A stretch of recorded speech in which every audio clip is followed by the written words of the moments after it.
Hai, assalamualaikum warahmatullahi wabarakatuh. Kembali lagi di podcast muslimah.desa.id. Kadang kita nggak sadar, yang bikin hari ini berat bukan karena apa yang terjadi hari ini, tapi karena masa lalu yang belum kita lepas. Ada hal-hal dari belakang yang diam-diam kita bawa terus, entah itu rasa bersalah, penyesalan, marah, kecewa, atau luka yang gak pernah selesai. Di episode kali ini aku pengen ngobrol bareng kalian tentang satu hal yang sering kita alami tapi jarang dibicarakan. Ketika masa lalu masih menghantui. Kayaknya lebih horor masa lalu daripada kuntilanak deh. Kamu pernah gak sih lagi santai, deh happy, tiba-tiba keinget satu momen dari dulu yang nyelkit. Entah itu kesalahan yang kamu bikin, hubungan yang gak selesai, kata-kata orang yang masih terngiang, atau mungkin versi dirimu yang dulu yang kamu sendiri udah gak pingin ingat-ingat lagi. Rasanya kayak hantu, gak kelihatan tapi bikin sesek, gak nyata tapi nyata banget dampaknya.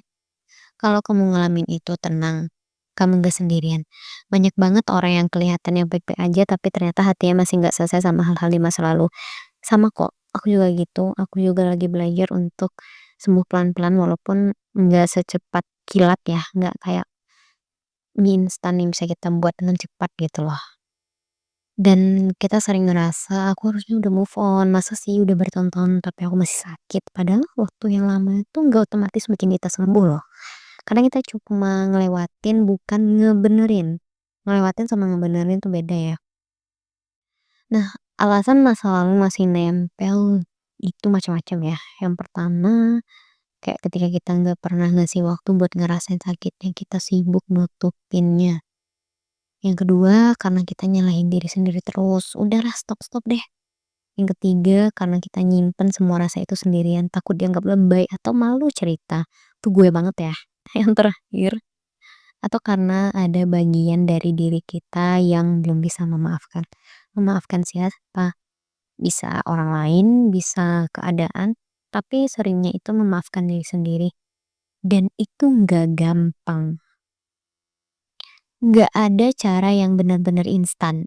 Tapi ada nih beberapa yang bisa kita coba biar kita bisa apa ya, masa lalu itu nggak selalu menghantui kita gitu loh. Yang pertama adalah kita hadapin, bukan kita hindari. Kadang cuma dengan berani duduk sama rasa sakit itu kita bisa mulai mengerti, oh ternyata ini yang masih tersisa dikit. Terus yang kedua ditulis atau dibicarakan. Gak harus ke orang lain dulu, kadang nulis aja udah cukup bikin lega.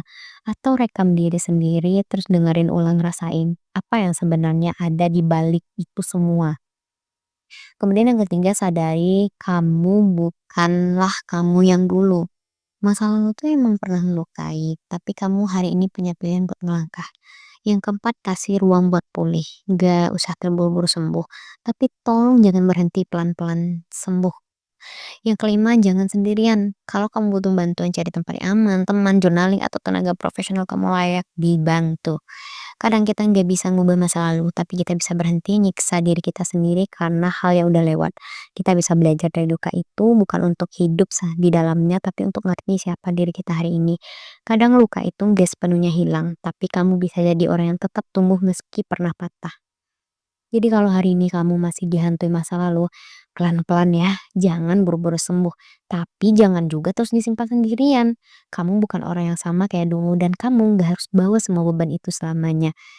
Dan kalau misalnya kamu butuh teman cerita atau pengen didengerin, yuk komen aja atau hubungin aja di semua sosial media @muslimah.desa.id. Aku siap mendengarkan dan aku siap membantu kamu untuk keluar dari ini semua.